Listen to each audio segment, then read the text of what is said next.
Ready?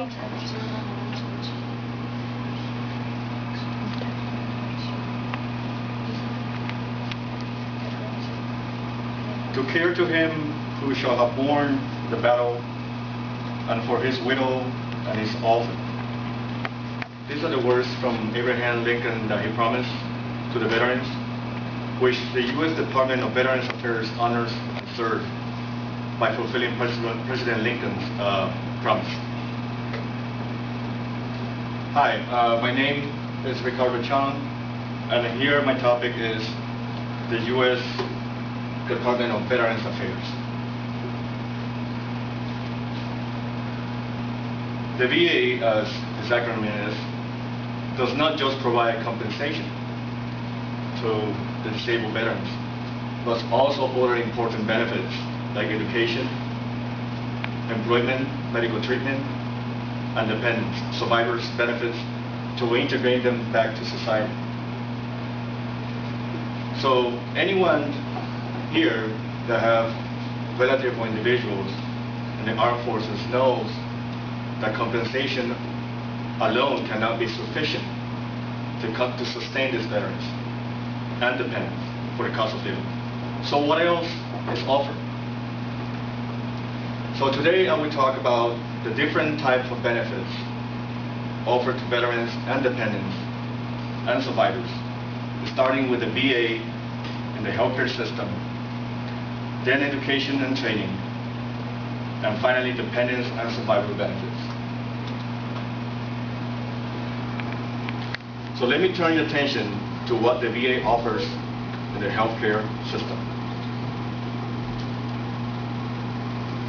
According to Williams and Philip in the New England Journal of Medicine, the role of Veterans Affairs Hospital in the healthcare system on June 1990.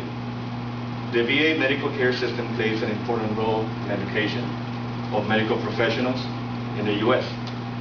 since it contributes to biomedical and clinical research, those providing medical care to indigent and eligible veterans.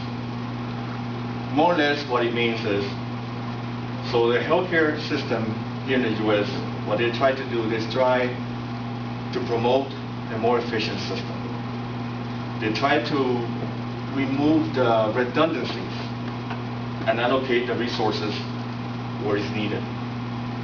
Especially now with a growing group of aging veterans who will need improved medical support, and more so with all the veterans that are coming out of the wars that's happening around the world.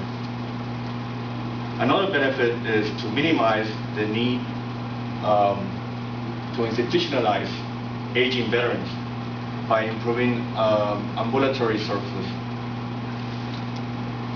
Healthcare service benefits usually is covering right now close to an amount of 30 million Americans, but that is an outdated number.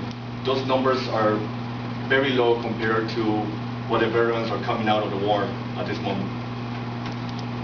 So eligible people for these benefits are those who serve in the armed forces who have been honorably discharged. Needless to say, if you were dishonorably discharged, you will not get those benefits. Other groups that do get those benefits also are the National Guard and the reservists, who may also qualify for the VA benefits. Some of the healthcare coverage, which includes not only towards veterans, but also women's veterans, readjustment and counseling services, along with mental health care treatment, prosthetics, and sensory aids. One of the coverage that is not mentioned often but is very important is the cover for the spinal cord injury disorders, which it leads to the use or the production of orthotics and prosthetics. Example other coverages could be sensory aids, assistive technology, chronic pain management, mental health, peer counseling, substance abuse treatment, or rehab. Now that we know some aspects of the VA healthcare system, let me turn your attention to what the VA can offer in education and training. Education and training for service members and veterans. One of the education benefits that veterans might receive is what they call the post 9/11 GI Bill, which is an education program for those who serve after September 10 of 2001.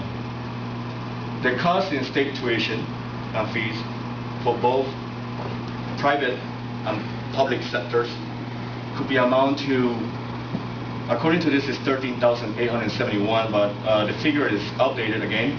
It's close to $7,500, which is not much, but it is some. Also, you receive a monthly allowance if you decide to go to school. Book and supplies is also included, $1,000 a year, and a one-time fee of $500 for relocation purposes. Besides the post-9/11 GI Bill, which you much haven't heard, but the one that you're more familiar is the Montgomery GI Bill, which is another educational VA training benefit. This may be used, doesn't have to be necessary after September 10 of 2001, but may be used while on active duty or after duty with fully military discharge. The type of training available for the veterans for readjusting and investment on employment, as you can see, if you were to get just a high school diploma, your median, again, these numbers are not actually updated, it's from 2012, it will be less than $471. That will be the median of your gain in salary. But as you attain to a higher degree, let's say a master's degree, the unemployment rate will be much lower, but your median weekly earning will be much higher, close to $1,300. The type of training that you might receive from help from the VA government department could be courses that you can utilize at colleges and universities, leading to an associate, a bachelor's, or higher degree. It could be courses like a certification for the weather technician or attend a vocational school. And believe it or not, it can also be used for correspondence schools or teacher certification.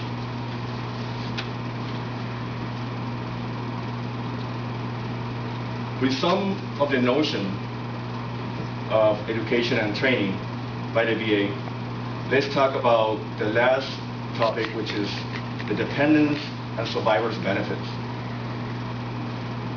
The dependents and survivors healthcare benefits, what it really implies is, what if the individual have died in an act of duty? What benefits these dependent and survivors may receive? So, in addition to the death gratuity payment that the veterans' families receive, they also, which could be classified as disease or injury in the line of duty while on duty, or a heart attack, or cardiac arrest or stroke.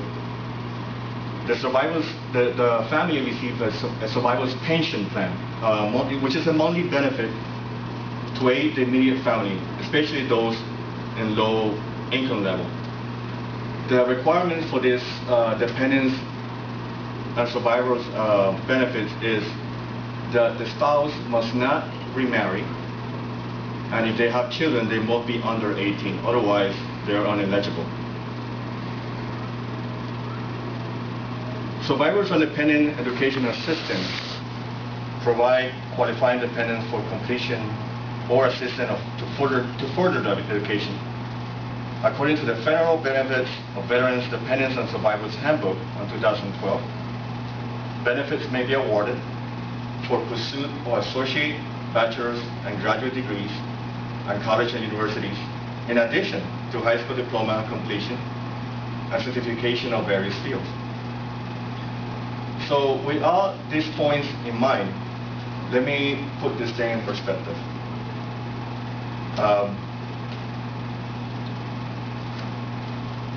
Just because a veteran is receiving compensation for disability, there's more to it than just disability compensation. There's dependency and indemnity, survivor's pension, survivors and dependents education assistance,